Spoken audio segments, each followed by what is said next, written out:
Hi, everyone. Welcome to the Mind Blown Zone, episode 43. This one is called Mainstream Beliefs Destroy the Body. Here with Brad. How are you, Brad? Oof.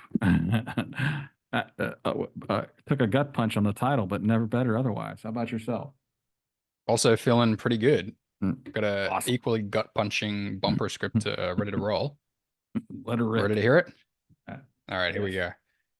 Are mainstream beliefs destroying your body? How often have we heard someone say, the body really starts to break down once you hit your 60s? Wait until you hit 30. The weight will really start to pack on then. Sitting really makes my back hurt. Indubitably, there are hundreds of millions of people who say, oh no, those are definitely true. It's like that for me. But what about the people whose body doesn't break down after 60? What about the person who eats ice cream every day after 30 and never gains a pound? What about the person who sits many hours a day without ever experiencing pain? Do these counterexamples not obliterate the rule? I can hear the cries, genetics, genetics. But have these people ever seen such genes? Can they even name them? Doubtful. What if that which destroys your body more than anything else is your very belief that its destruction is to take place? Great question. What do you reckon, Brad? I reckon we're going to dive into some interesting topics here tonight and hopefully find an answer to this question that you left us with. Yeah, we got a lot of interesting topics where we're going to look at beliefs that people have about how the body gets destroyed because of things, and we're going to question those. Now, you got a premise here, Brad, that you want to start off with. Yeah, so this is kind of like let's go to the baseline uh, idea, which is that our natural state is one of perfect health. That's how we naturally are. And our drive is, of course, to feel good. That's the kind of the human condition, seeking pleasure, if you will, feeling good and avoiding pain. So, the question is, what is it? Is it our unfortunate bad luck genetics that knock us out of our natural state? Is that the way things are? Or is something else operating much deeper than that suggestion, which, as you pointed out in the bumper script, is right. It's just like pointing at nothing and saying it's genetics, right? Right. What does that Yeah. even I mean, mean? well, very little. Like, and I imagine someone who says genetics would say, "Oh, well, I don't know, but I've heard, and that there are papers, and the geneticists have found. So if you were to look, it'd be there." But you may Right, be outsourcing your intellectual sovereignty to someone else. right. We've been over that a bunch of times too. This idea that the genetics, these tests have zero predictive value in the sense that, um, you can't say, oh, well, okay, I'm sorry about your son Bobby, who's 5 years old, but his body's going to fall apart when he's 50 because of his genetics, right? There's no such genetic test, Yeah, it's right? only later. Ah, we've just confirmed that you actually have this. Now that we've Right. What? seen that you have this symptom, are we actually able to determine that you do have the gene? Sorry, we couldn't tell you in advance. Right. Bobby's back falls apart at 51. And now they can confirm he's got bad genetics, but never before. So this materialist mainstream view of the body is that there was the Big Bang, and then there was lots of particles and energy that mixed together and cooled and formed stars, and then planets, and then life magically formed on Earth, and then cells were made, and then cells mixed together and became more complex life forms and became all sorts of animals, and then humans. And then humans have this particular quirk that after they turn 30, it's easier to gain weight. And when they sit down, it hurts. Like, what? Like, that was just random chance that it turned out that way. Is it? Whoa, what a crazy coincidence. that the human being turned out that way, that certain things cause it pain. Right. And don't forget, consciousness emerged out of all that bouncing billiard Right. ball matter, not the other way around. So the thing that we feel pain through is our consciousness. Right. We a conscious a thing that perceives pain emerged out of the material, and it feels pain by very specific things that some people all agree cause pain, but then other people go, doesn't cause pain for me. But then, oh, that must just be something special about that person who's an exception for some scientific rule, which we'll discover later. Like, does this Right. sound right to anybody when you zoom out that far?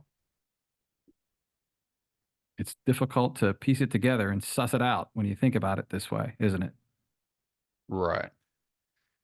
But So going, you just you going to go ahead and mention then we'll go on to the next one. go, going back to our second podcast, which I chose very deliberately, our blind belief in authority, right? Is that some guy in a white jacket with a stethoscope hanging off of it tells us that this is the case. And Hmm. we believe them. Hmm. That's why everybody believes it. Most everybody, Okie right? dokie. So we've got these two views that we're going to put forward, an enlightened view of the body and an unenlightened materialist view of the body. So why don't you put those forward, Brad? Okay. Um, well, yeah, I think the more enlightened slash spiritual metaphysical view of things, right, is that we are something, call it a soul or spirit, would be the most obvious words to choose, wearing a costume called the body, temporarily navigating in this material realm we call Earth, right? So the thing that, the materialists think of it, well, I'll get to that then. So you would never say, right? It's not so much I am this body, or like I have this body. Is that perspective, right? This body is a tool that I use to live in this particular realm. And, somebody who's highly enlightened, of course, doesn't say things like my body, my leg, my foot. They would say the foot is injured or the arm is injured. Right? They wouldn't say my arm is injured. That's a different way of looking at things, but it's not like it's somebody else's arm, right? But it's just the arm. Just like if you broke a hammer that you were using, right? You would say the hammer broke. You'd be more likely to say that than my hammer broke. Yeah. Hmm. The unenlightened, which I was kind of pointing at, I guess, the materialist view is that I am this body, and that's what we've all been obviously indoctrinated and brainwashed into believing this way, right? The body is me. I am this body, and that with this body, it goes along with the consciousness idea. From the materialist perspective, is like I am this body, and I have consciousness, and so it Hmm. follows that if you think that way, even many religious people, most religious people that I've talked to will say, I have a soul. But it's kind of looking at things backwards, right? It's an inversion of the reality, especially if you think you're going to live on into eternity or some long period afterwards as this soul or spirit, then it stands to reason that you are that thing that lives forever and you're not this thing that only lives for 80 years or whatever, right? Right. Okay then. So enlightened view, I am the soul, and there is the body. I control it. I give it orders. I navigate the material realm in this body. How would you put it? Yeah, I have a body. Have a body. Okay. Uh Materialist view is some sort of like, yeah, it's just, well, there is no soul in the materialist view, right? So it's just you are. Like when you look in the mirror, it's like that's you right there. Like you can see you right there in the mirror. Right. But even a non-materialist as you labeled as unenlightened view, either one, even most religious people say, they've been trained to say, I have a soul. I've definitely heard that. I've definitely heard Christians say, "Well, yeah, I believe I have a soul." It seems like a Right? strange thing to say. That, That's the way it was well, who do you taught. think you are exactly? Yeah, that's right. So yeah, just a little flip flop, just a few little changes of perspective, and your experience changes. Right? Right.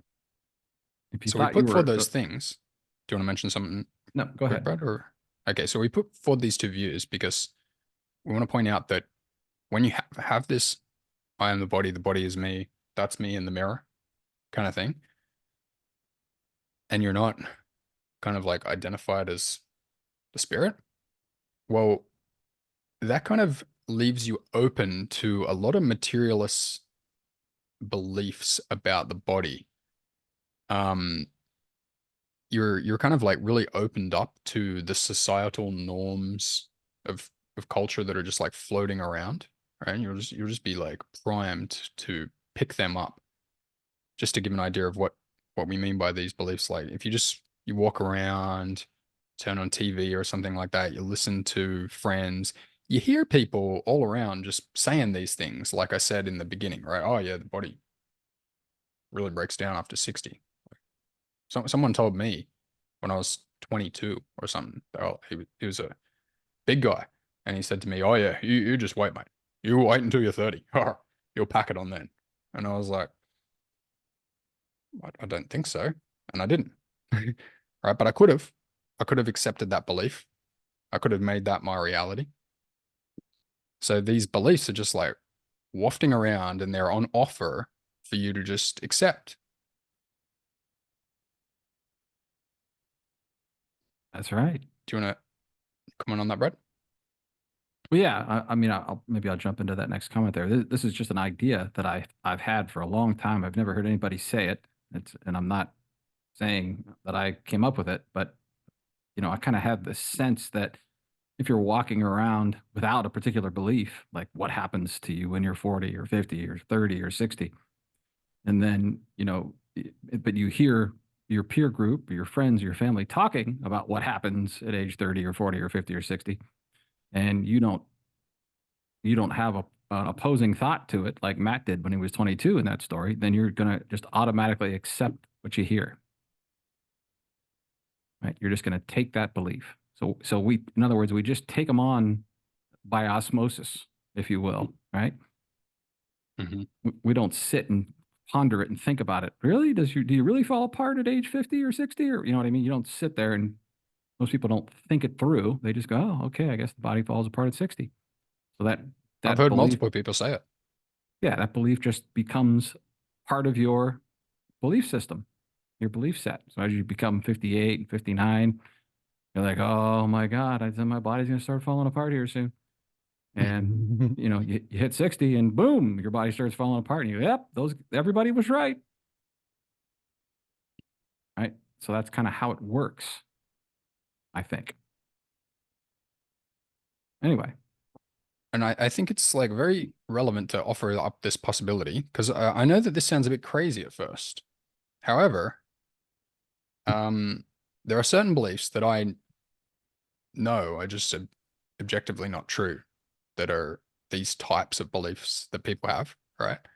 For example, like my main business is in helping people recover from pain. And one of the main things you see out there is sitting causes back pain, right? It's just constant. It's just everywhere. Sitting causes back pain. And a lot of people totally agree this is true because they sit down and they feel pain. So to them, it really seems like sitting causes back pain. But sitting used to cause me a lot of back pain. But now sitting doesn't really cause me back pain. And I know other people, and sitting doesn't cause them back pain as well. So that statement, sitting causes back pain, is not objectively true. So if it's not objectively true, but certain people do believe it and do experience it, then is not the explanation that the belief itself is causing the pain. I find it difficult to find any way around it. Like imagine someone saying, well, it's must be epigenetics. You must have had the gene expressed that causes it, but then when you maybe ate some special foods or improve your diet or got in a better environment, your epigenetic switch changed, and then the gene causing back pain, like the mental gymnastics for this are just insane. Right. It just With the really isn't just it's not an objectively true statement. So what's really at cause here? right. If it's not objectively true, then it's subjectively true. And yeah, I was just thinking of the ergonomic chair business is a big business, right? You Right. got the back pain because of the type of chair, right? The cushion and the backrest and the arm rests weren't perfectly aligned to your stature or whatever, right? So there's always Oh yeah.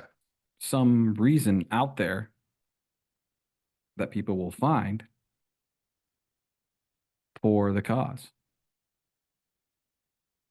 Oh yeah. And people running companies who pay taxes to the government are more than happy to not really investigate whether it's true or not and just make a whole business out of selling people ergonomic stuff and make a lot of money.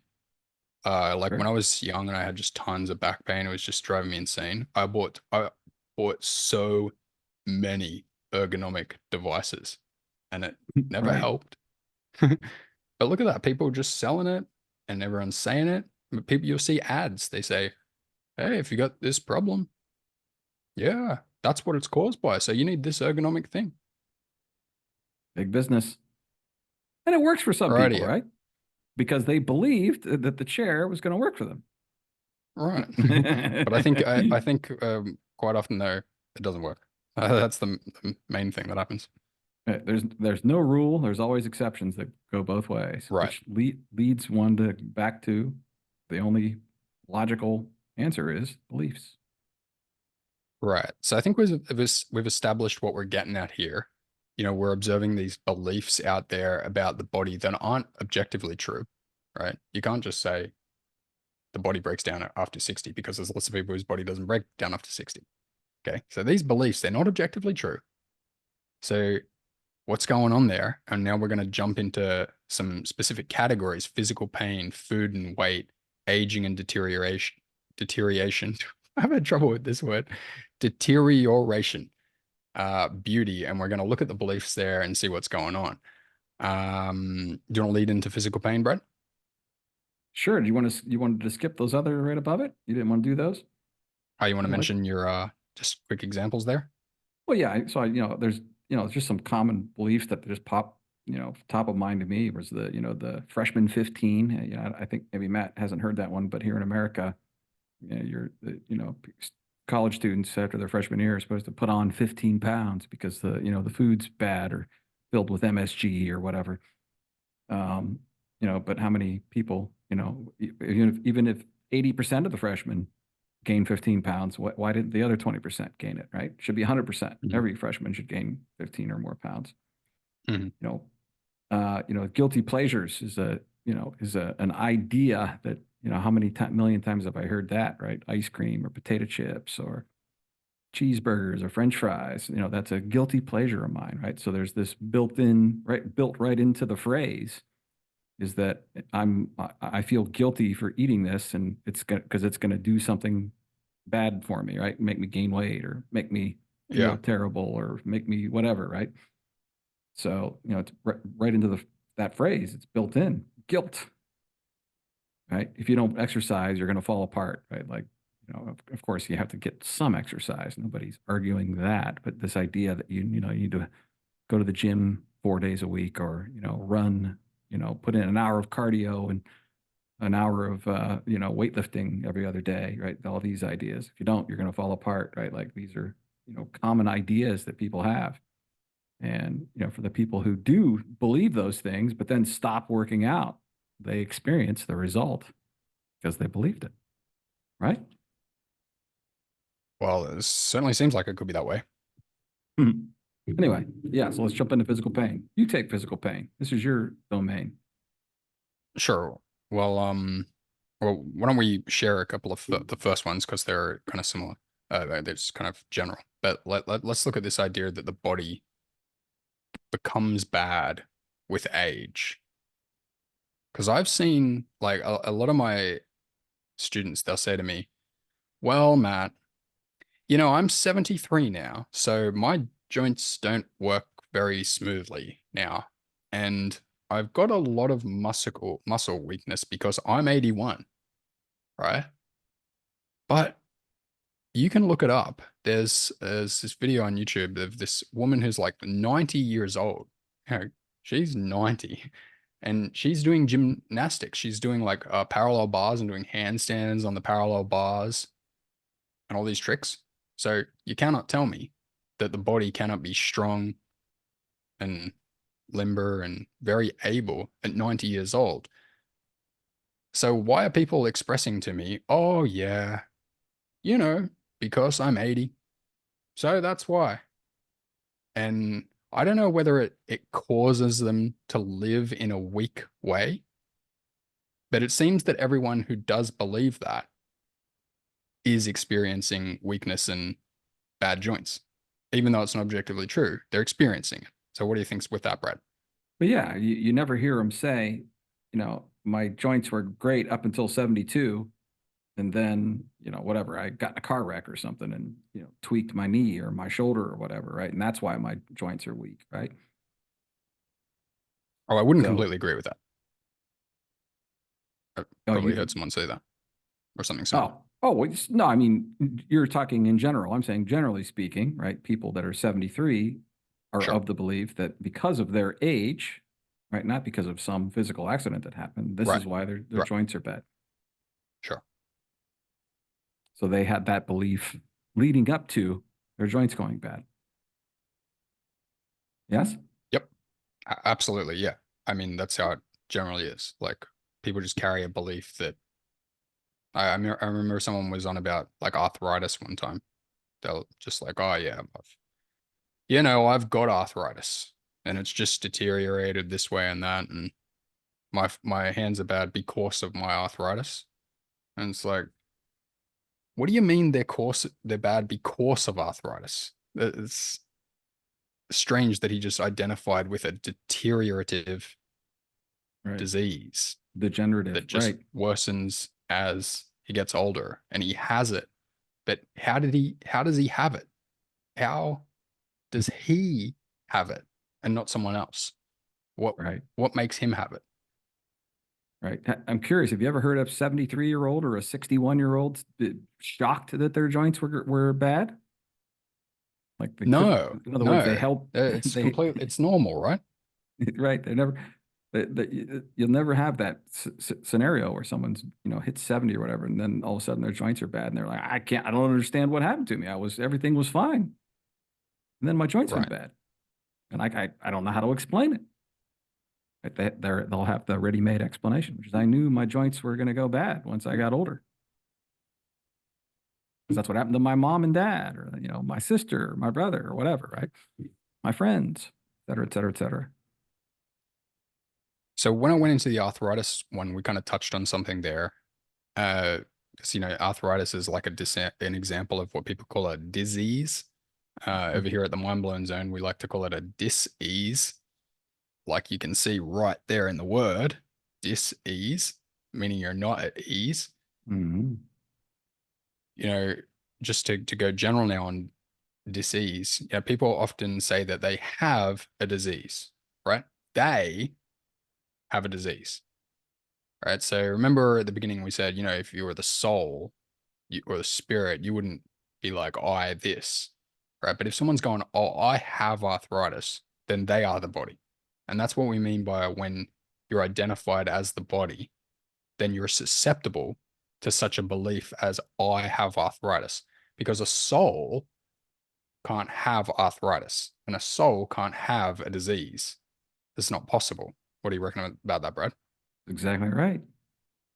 It's just a flip of perspective, and it changes everything. Mm-hmm.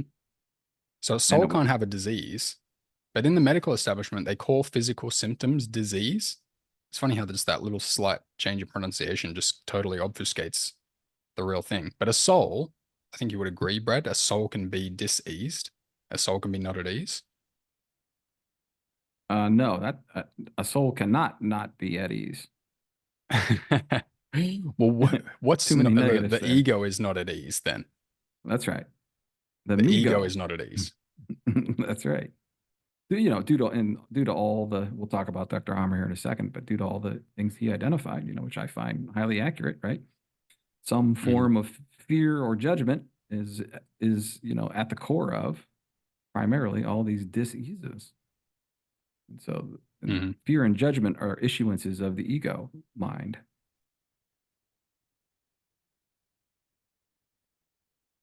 We have So, some, uh, I'll just go. So we had misidentification. Go ahead. okay. So yeah, the medical establishment, physical symptoms are the disease, and to improve your physical problem, you have to physically treat. That's where everyone who discovers my work in pain recovery, they're all coming at it, well, almost all coming at it from, they were in physiotherapy for a long time. So Mhm. they were in I am the body, right? They were in I have back pain. They were in my hips hurt. And that's how the physical structure is, right? But then they see that they actually start to recover, through processing a lot of emotions, you know, easing, bringing the ego to ease, and then their pain kind of goes away. Not with all that much stretching, not with all that much strengthening, but really a lot of inner work. So, did they have back pain? Did they have joint pain? Did they have arthritis? Or was there physical, or was the physical tissue just expressed in some way temporarily? That's how it seems. Right.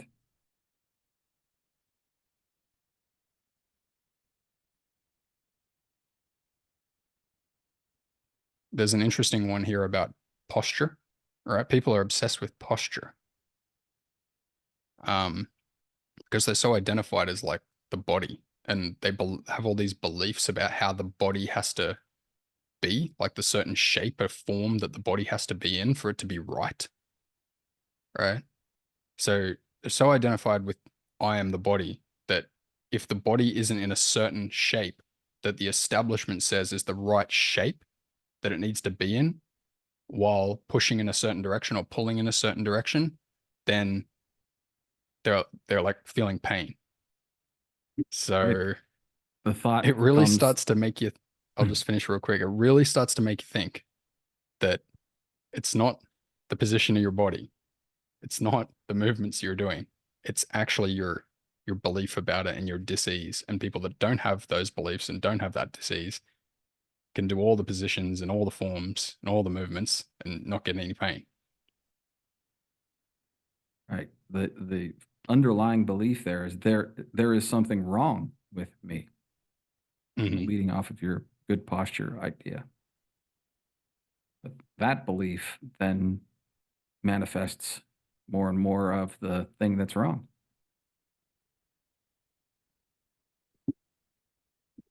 And if you want to know more on this physical pain, go and watch episode 6. All right. It's called Chronic Physical Pain. Hmm. Now we're going to move on to food and weight. We actually have another episode that you can watch for that one. It's episode 9. All right, Brad, take it away.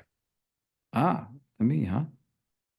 Well, I mean, obviously, everybody, and I do mean everybody, or just about everybody, thinks that there are certain substances that are either good or bad for their body. We don't need to make a list. We did that in episode 9. But Hmm. sugar and fatty foods, processed food, junk food, fast food, whatever the particular label is given to it. But all these foods are bad for you, according to mainstream beliefs. Therefore, every time you eat those foods, what's going to happen to you? If that's your Well, you're going to feel prevail. bad because you're going to feel like you're this low willpower, gluttonous individual who can't resist the evil cravings. Right. and that your body's about to look bad. Right. So we give zero credit to our body's cravings and full credit to guys in a white lab coat and stethoscope. Right. Yeah. Imagine your body, the most incredible thing that science cannot replicate, tells you eat ice cream. And then some dork tells you, oh no, that's sugar. And sugar causes disease. So don't eat ice cream. And then you feel bad. That's called giving your power away. Times a million. That's how it works. I think Matt eats ice cream for breakfast almost every day of the week, by the way, or I wouldn't cake say that. or pie or But I something. did eat ice cream for dessert today. I can tell you that with chocolate topping, and I'll You be have- just fine. How about these disempowered beliefs? You put a lot of work into You want me to these. read them? Rattle them I think you off. had to read them last time. I'll read them, okay? Have a listen to these disempowered beliefs about food and weight. Okay, these are the beliefs that we put in the conscious eating manifesto that's at thekeytoweightloss.com as super cool. Ready? Ask yourself if you've ever thought some of these. This is so bad for me. I really shouldn't be eating this. I'll never be able to lose weight if I keep eating this way. This is going to ruin the weight loss progress I've already made. This is going straight to my thighs or straight to my gut for men. I'm going to feel so bad after eating this. I shouldn't be eating this. I'm definitely going to regret it tomorrow. This is going to put more weight on. I regret this decision later. I'm going to feel guilty for the rest of the day. It's going to be so hard to get back on track now. This is taking me further away from my goals. I'm definitely going to need to eat less to make up for this. Well, I might as well just write off the whole day. The day's ruined now that I've eaten this. Ugh. Yeah, imagine having your head full of that. I've never thought one of those thoughts, but I've heard those thoughts expressed by many. Right. And I do find a correlation between people who are dissatisfied with the shape of their body and want to lose fat. I find a correlation with that group and these beliefs. Mm-hmm. However, these beliefs are not objectively true. So, is it just a coincidence that every single person who is in that situation of desiring weight loss and has these beliefs, is it just a massive coincidence that they're totally matched up? The That should just be a mic drop and $64,000 question. end the podcast. Yeah. You don't need to say anything else. Skip the rest. That is the question.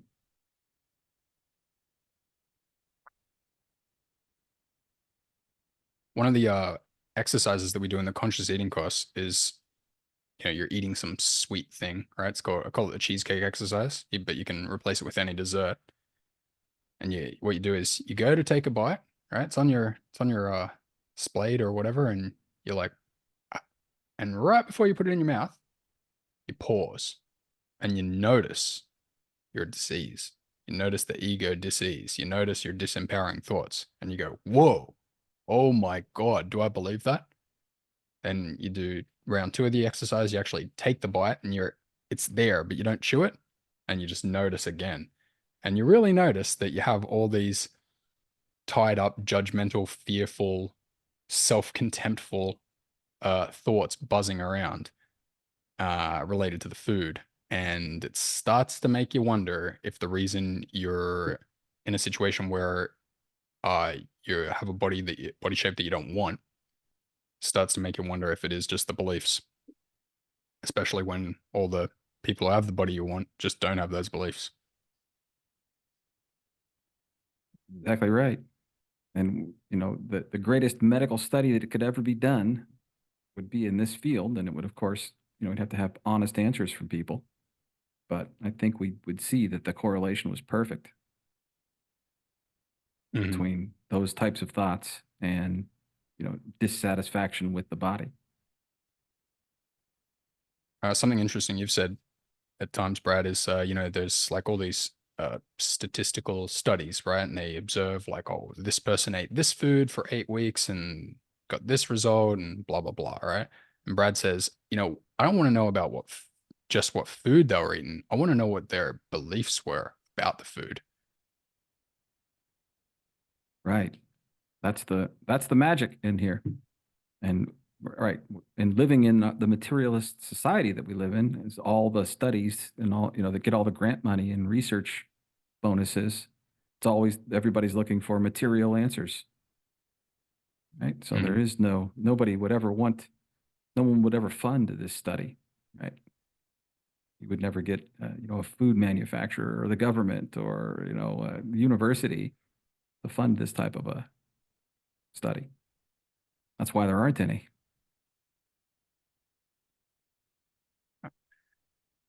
Okie dokie. Um, so again, more on weight loss and eating in podcast number 9. Really good one. Shall we go into aging/deterioration? Bring it on. Super So we popular. talked about this idea of falling apart when you're older, but then we gave this counterexample, 90-plus-year-old woman doing gymnastics. How does that happen? How's that possible? Does she have special genes? I've seen this a ballet teacher when I was doing ballet in Russia showed me this like 83-year-old male Russian ballet teacher, and it was just you've never seen someone move at that age so well. It's incredible, like moving better than you know any typical 30-year-old. So does the body fall apart when you're older? I think that's clearly objectively not true. Uh, you see them on social media. You see an Instagram or a TikTok short here and there. You see these women who are like 60 or 70, and they have like the skin of a 20-year-old. What's with that, Brad? Pretty good beliefs, sir, or what? Yeah, no, it's good genetics is what it is, right? That's the answer. Even though we can't identify the gene for perfect skin, we can say it's good genetics. Most people would go, oh, yeah, I guess that's it. I wanted to throw in here, there was a program on, 30, 40 years ago. It was a long time ago, but it was following around these, a couple dozen women in this village in Okinawa, Japan. And a couple dozen women were over the age of 110, and they were all widowers. Their husbands had died, but they were like all like living independently, and they weren't getting any kind of help from anybody. They were gardening and farming and grocery shopping and cooking and cleaning, and they didn't have any medical problems.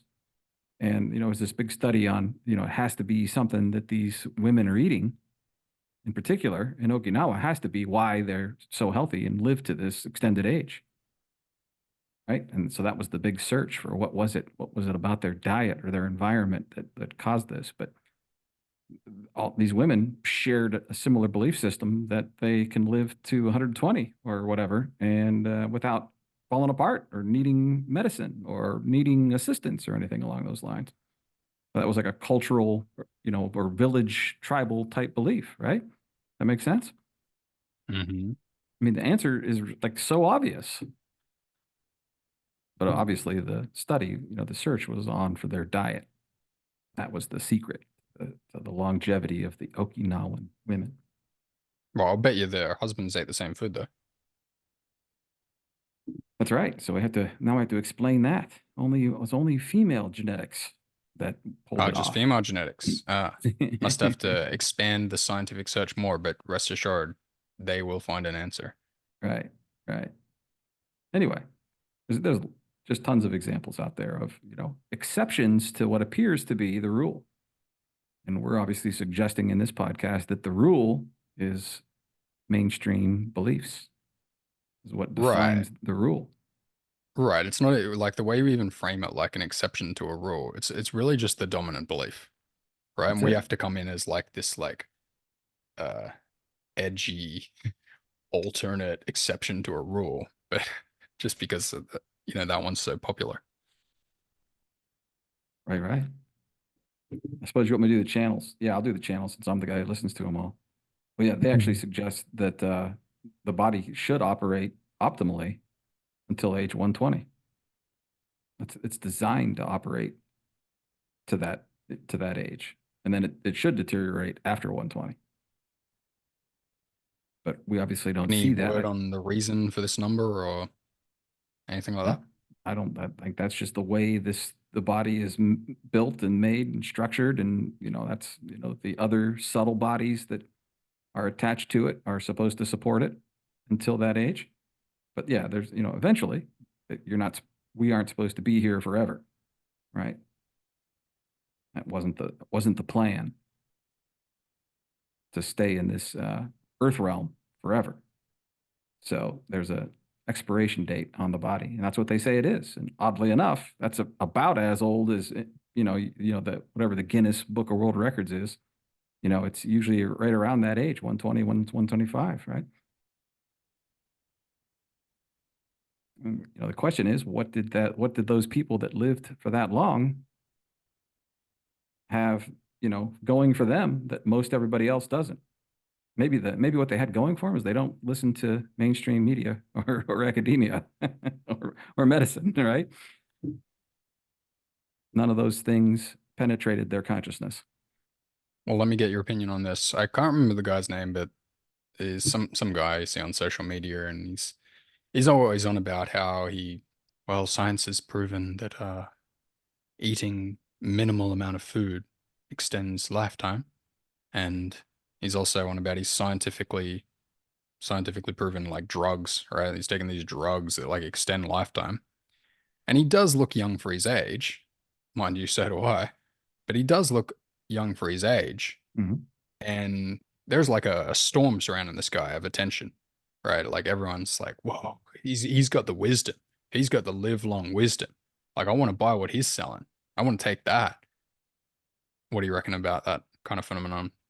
Well, first of all, he believes that all the stuff he's doing is working for him, right? So he believes he Hmm. looks young, et cetera, et cetera, et cetera. So that's 99% of it. I do agree that eating less, right, it causes less stress on your body, right, to digest all the time. I'm a believer in, eating less often for sure. I eat once a day or sometimes once every other day.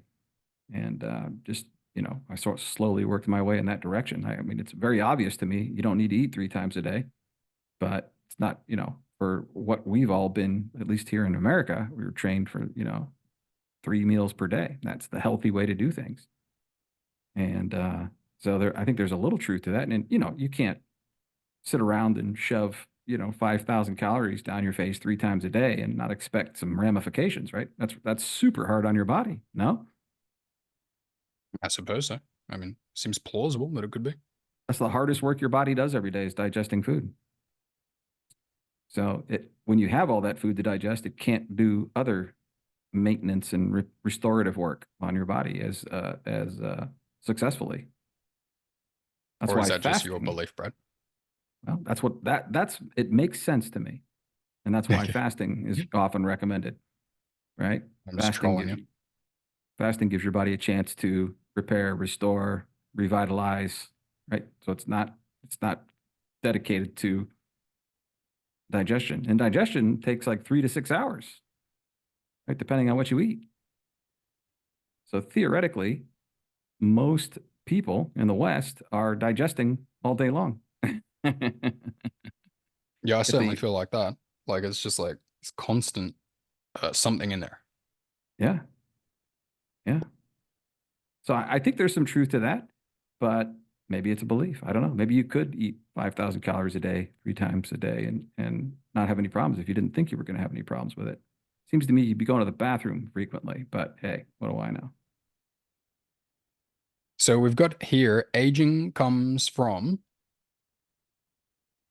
discord, worry, fear, judgment, stress. Yeah, Now that rings pretty true to me. Like I tend to believe that you age, uh, certainly age, right? Certainly seems that way that you do age, no matter how well you live. But it's the second thing. My second observation about aging is the more just zen and chilled out and happy and carefree someone is, the younger they look. right. Do you observe that, Brett? Yeah, yeah. I think that stress and anxiety are the big, aging factors, and the mainstream beliefs that we operate under place most people into, if they want to fit into that society and that culture, that way of living that the television set, the movies suggest, it produces a stressful life with a lot of anxiety. The always on the go, always achieving, accomplishing, efforting, getting things done, right? That all leads to swifter aging because of the stress. Hmm. Absolutely. We've got an interesting question to ask here. I think it would arise. It seems that women suffer aging worse than men at this time. Do you agree with that observation, Brett? Well, yeah, yeah, right. For the women, there's so much pressure on women to be attractive. I mean, that's men are, visual creatures by nature, and so the pressure to be beautiful is so much greater for women that you know every little thing, every little wrinkle or sag or pound that's gained, seems to put so much pressure on so many women. And it's kind of like a snowball effect, right? It just things get worse and worse from there. And so, but it's because of the societal pressure too, the marketing, the advertising, the movies, the TV, right? The look that you're supposed to have. And so, all of that weight is unfortunately stacked onto women, 1,000 times more than men. So that pressure to look beautiful has an insidious result effect on most women, from what I can tell. What do you think? Yeah, not my area of expertise, but that certainly makes sense what you're saying. Uh, I can just imagine, if you're having this like uh, snowballing effect that every time you look in the mirror, you just and just feel terrible about yourself and judge your face and have all this fear held in your face about how you're going to look tomorrow and the next day and a year from now and that. I mean, clearly that's just going to uh, just sap all the energy out of your cells in your face, right? That's how I would see it. Yeah, it's a ton of pressure. And it doesn't, of course, it doesn't hit all women, right? Some women remain very beautiful into their 60s and 70s and even 80s, right? So Hmm. once again, we have exceptions out there. We chalk it up to genetics or beliefs. I leave it to you. Do you want to mention your regeneration thing here? Well, it's an interesting idea that's come along with the channels, for the last 15 or odd years that I've been listening. Um, one of the crazy ideas that came out 15 odd years ago was that it was now possible for a human to regenerate a lost limb. Uh, it wasn't possible prior to 2012 or whatever. But now apparently it is possible. And they suggest it's going to be very difficult for some, like a salamander, regrowing a tail that they lost, for example. But they say that's possible. So, you know, we all believe, and rightfully so, that no one had ever regenerated a limb prior to 2012. So why wouldn't we all believe that? Apparently, this is something new that's now possible.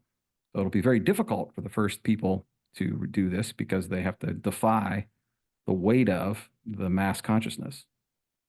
Nonetheless, it is possible. And the more people who see it happen, then the faster and easier it'll be for the people that follow. Yeah. Well, certainly people, who experience those kind of injuries where the or lower spine or something, spinal cord, and really damaged, right?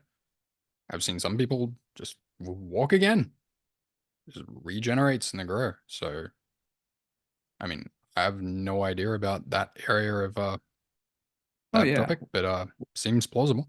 Yeah, there's a good story with Dr. Hummer. I'm not going to tell it here, but yeah, he had a patient that recovered paralysis. But I'm not talking about paralysis. I'm talking about like your arm gets chopped off. Yeah, I'm just Right. saying we've seen at least paralysis recovery. I mean, that's pretty extreme already. So, Right. It's just one step further. And the channels nowadays are saying you can actually reverse your aging, but it comes with a certain change in perspective. I think at the top of this podcast, we suggested that maybe you're the soul or the spirit and not the body. And I think that's one of the change shifts in perspective that could Hmm. lead to, reversal of aging. Well, I'm sure we've all heard stories of people that make some dramatic change in their life, and then they're like, "I just feel 10 years younger." Yep. And feeling is half the battle, isn't it? Hmm. So yeah. What do we got next here? Did Well, Oh, did you want go to ahead. mention anything more on, because we did aging, which is so similar to beauty, which we've got here. Did you want to mention anything there before we go into your things? I think we got it. I think that's, this one hits the women, way more than the men, beauty or handsomeness or whatever. But yeah, it's the pressure on women, makeup and the Hollywood entertainment industry, right? It's just an enormous amount of pressure uh, that gets put on women, and it's unnecessary. I think I told Matt a story. I lived in Vermont for a few months when I was much, much, much younger, and it was funny. The different from the women in Ohio, where I grew up. These women did not dye their hair. These women in their 50s and 60s, and I thought I saw so many women I thought looked really pretty with gray hair. It was unusual for me to see that, right? I thought only like grandmothers in their 70s or 80s had gray hair, but these were women in their 40s, 50s. I thought it was nice, but Well, that's whoever not a said that gray was a bad color, right? oh, I guess it's a sign of age, but nonetheless, I'm just saying it shocked me to see pretty women who had gray hair. I thought they looked pretty with it. I guess Hmm. because it was natural, probably what I what I liked. Anyway, yeah, a lot of pressure. Get on the All women. right, you want to talk about your man Steiner? Oh boy, I think we're pushing on time here. I'm gonna breeze through this. I think How we'll are we for time? we got about 10. So I guess we got enough here. So, Rudolf Steiner, we've talked about him many, many times, the ultimate mystic slash metaphysician, talks about so many things. He correlates, right, the physical body to metaphysical things, right? Whether that be the subtle bodies or the planets, the sun, the moon, the stars, right? There's this relationship between all these different things, right? And I'm not even going to go into even a little bit of detail, but you know, the suggestion, I guess the overarching suggestion from Steiner is that the body is going to be in better working condition the more closely tied you are to nature, right? So that means walking around in the grass and gardening and hiking in the woods and swimming in the ocean. And just these things, sitting out and looking at the stars and the moon at night, right? All these types of just, simple behaviors that, by the way, are totally natural to us, right? Civilization has pulled us out of nature, but that's really what the Steiner, um, you know, model is this getting back to being in nature. And that has a healing slash soothing slash easing effect on the body just to be in nature. Yeah. Sure. Always feel Uh, better at the beach. It's where I feel the best. yeah. Or the mountains or the woods. You just go for a nice walk and sometimes it can just clear all the junk out. And, instead of using those things as a way to relieve anxiety or stress, the suggestion is that you make those more a part of your life and the body tends to respond in a positive way. So what? Hmm. Prentice Mulford. Yeah. So Mulford's stuff, right? Another guy that I love. He's more along the lines of he's really hits on the beliefs that go along with how our bodies are affected, right? So this is what he talks about. The guilt, the shame, the frustration. I think I mentioned this in the other podcast, but I always love to mention it. He's like the biggest energy intake we have in our day is when we eat, right? So we take in the most energy, and it's our mood, our attitude, and our feelings while we're eating that produce the body that we have? Which I've never heard anybody else say, by the way, but I think he's right. And, he goes from, guilt, shame, anger at, eating something you don't think you should be eating to, if you're in a setting where you're not happy, right? You're in a bad family setting, or you're fighting with your spouse or whatever, right? If you're eating with negative emotions, then that food is going to be transformed into negative body. Simple as that. Yeah. Hmm. Yeah. And then, We covered that more in conscious eating as well. yep. Dr. Hammer, obviously, he's the GNM GHK guy who came up with all these causes for diseases. And I mentioned it earlier, but I boil all of his, uh, causes down to something related to fear and judgment. But speaking, specifically of the body, as in, kind of the bones, joints, connective tissue, and so forth, those all fall under this big category that he calls self-devaluation. So, you were talking about arthritis earlier, right? That's a big time self-devaluation, and it's different Hmm. depending on where the arthritis is. The more specifics, right? And the back pain is, feeling poorly treated, feeling unsupported, right? These are the things that lead to most back pain, and you can see how so many people think and feel that way, and end up with the back pain. So he makes this again this correlation between the feelings, the emotions, the thoughts, and how the body is affected. So, three biggies that I like to refer to often when I talk about these sorts of things. Any comments, Matt? Well, I think GHK, I think all of these things are uh, just totally worth stepping through all of them. I mean, it's interesting how Steiner's really metaphysician, Mulford's kind of like halfway between, and then Dr. Harmer's like scientific point of view. Right. So Yeah, you get the exactly. whole mix there. All three put together. Spend time in nature, eat when you're happy, and don't criticize yourself. Hmm. Pretty simple, right? Pretty simple rules to follow. Okay, okay. I'm gonna blaze through kind of the top stuff that I'm teaching at the moment. Um, if you want, you know, the bulk of my work, you can read a book called Conscious Movement: The Key to Releasing Pain, or you can take my course, The Back Pain Miracle, which is on the mindblownzone.com/courses. Um, but the thing that I'm teaching right now is I'm getting people to focus on their balance. Especially, I'm having people get on like this balance disc. So it's like a circular balance disc with like a small hemisphere made of wood underneath or plastic. There's variations, and you try to stand on this thing, and it's like you're falling over from all angles, right? And I have them kind of like meditate on it, close their eyes, stop trying so hard, and just very gracefully balance over a long time, not just like a 2 minute exercise, but being on it like 30 minutes, but then doing it for like days and days and days and just keep doing it. And their balance gets like really good.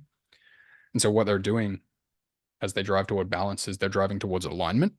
So they're bringing their body into alignment. But after a while, I kind of say, okay, stop trying to align your body and just align, right? And let your body just follow. When you get to that level, you really start to notice your body in a way that you've never really noticed before. And you actually start to notice specific bad beliefs, like disempowering beliefs and judgmental beliefs, like the kind of beliefs that Brad talked about, self-devaluation beliefs. You start to notice them, and they're like on you, right? They're like literally just on you, and you can feel them, and you can kind of feel that they are the pain, right? Like you the lines between the belief about the pain and the pain itself that you thought was some different thing and is just a structure of your body not working properly begin to just blur and merge, and you can feel the belief operating in your head, and you can feel the sensation, and you keep aligning and centering, and then they just go zzz, and it just disappears. Pain disappears, the belief disappears, and you're like, oh yeah, remember when I believed that about myself? That was silly. And you feel better. And there's different types of beliefs, like there's judgmental beliefs, there's fearful beliefs, but this is all really pointing toward like an experiential confirmation of the type of stuff that Brad's talking about from Mulford and Harmer and just higher spiritual things that are like fear and judgment, uh, and discord are causing the pain in the body. Um, and all this pain and discord, all that comes from these mainstream beliefs that are just wafting around in the collective consciousness out there, and you're totally susceptible to them if you have this materialistic identification with the body. Right. So that's why we call this podcast Mainstream Beliefs Destroy the Body. Because there's a whole bag of beliefs out there that are negative about the body. And you can just go listen to them. You can just go pick them up, go, oh, yeah, I'll have that one, and inject it into yourself. And you'll get pain and you'll get bad things happening to your body. Now, the materialist will say this is all a bunch of nonsense and that it's all caused by genes and foods and other material things. But all their rules that they try to put forward always have exceptions, right? They always have exceptions. So they're not ever able to put forward a truth that holds for all cases, which, in my opinion, debunks what they're like. It just bunks itself out of existence as a valid argument. So, do your beliefs about your body cause your body? What do you think, Brad? Yeah, I'm going to add a little bonus comment in here. I'm going to talk about the Buddha, which I rarely talk about the Buddha, but the Buddha had some remarkable things to say. And of course, he's He was well pretty known, wise, I've heard. slightly wise guy. Most people know his word dukkha. It's been mistranslated on purpose by the mainstream, and he suggests that the human condition is one of suffering, dukkha. And of course, that's a poor translation of what dukkha means. And what he meant was dissatisfaction, is that's where humans are thrown into this state of dissatisfaction. And that leads me to how I bundle up all these ideas: self-evaluation, judgment, fear, all the negative things that we think all the time comes down to the simple word resistance, which leads to, if you think about that, if you're resistant to reality, then you're going to cause stress, right? Frustration, anxiety, something, right? It's a tension, right? To resist is to be tense about things. Mm. And that's dissatisfaction, right? This goes to our judgment and our normal versus natural podcast, right? It's this criticizing and complaining and blaming and criticizing, complaining and blaming and worrying. All these things, right, this is all our dissatisfaction, our dukkha flowing out. And just to see all this, right, if you see it, then you have an opportunity to reverse it and stop doing it. Mm. The simple practice, the phrase I love is that, you know, is being okay with what is, right? Stop being in resistance to what is, whatever it is. You're overweight, or you have some pain, or you want to look better, or whatever. Stop being in resistance to it. Just let it be as it is. Allow everything to be as it is, and you can actually, just by doing this simple little thing, stop resisting it. You can actually find avenues and solutions out of this thing that you don't like. It's the Mm. simplest practice. And obviously we're gonna do a deep dive on this, which Matt will talk about here in a second, but we'll talk more about this in our deep dives. And I'll just mention 30 seconds on that resistance idea. When you're really working with the body and trying to align the body, you really begin to notice that the body is self-aligning, right? And the only thing that puts your body in like a what you call a bad posture or something like that is just resistance. right? Mm-hmm. Like Mm-hmm. it's going there. And Brad said, "Oh, you start to find ways." It's like the ways are there. You don't need to do and find them.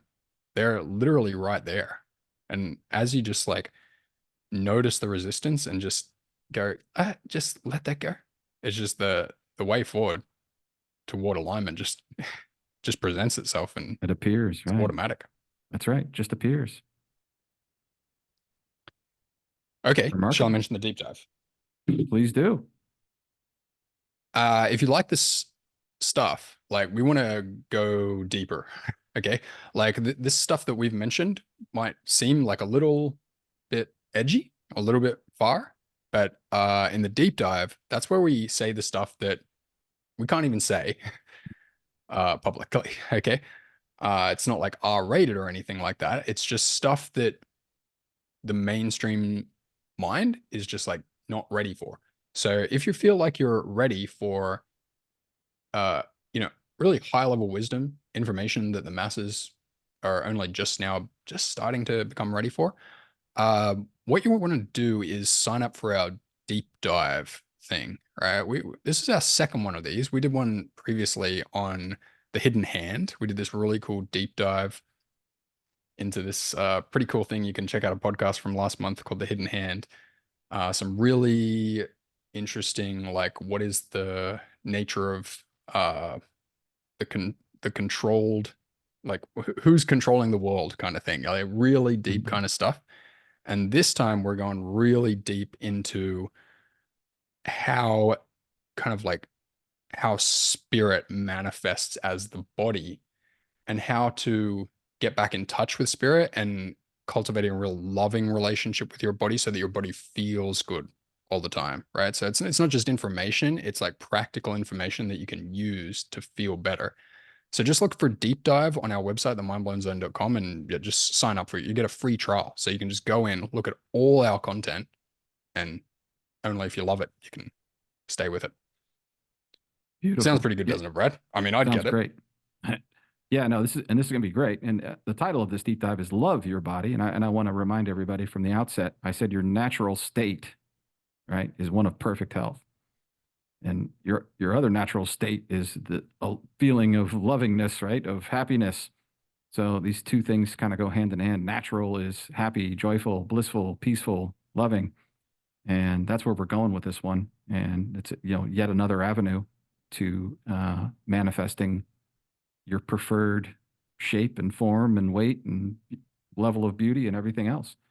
And it comes down Mhm. to these emotions opposing fear, judgment, and resistance are your way forward. And we'll do a super deep dive on that. And it's well worth the price of entry, no doubt. Free entry, mate. Free entry. Stay if you love Can't it. can't lose. Yeah, so just go to themindblowenzone.com. Just go there right now. You ain't gonna regret this. Just look for premium, look for deep dive, sign up, continue your deep dive education. Awesome. Alrighty. Well, that was a great one. Thanks so much, Yep. Brad, and thanks everyone for listening. Thanks, Matt. Thanks everybody for listening. And hopefully you check out our deep dives, and we'll catch you on the next public podcast in a week. Alrighty. Thanks, Brad. All right. Thank Bye, you. everyone. Bye bye.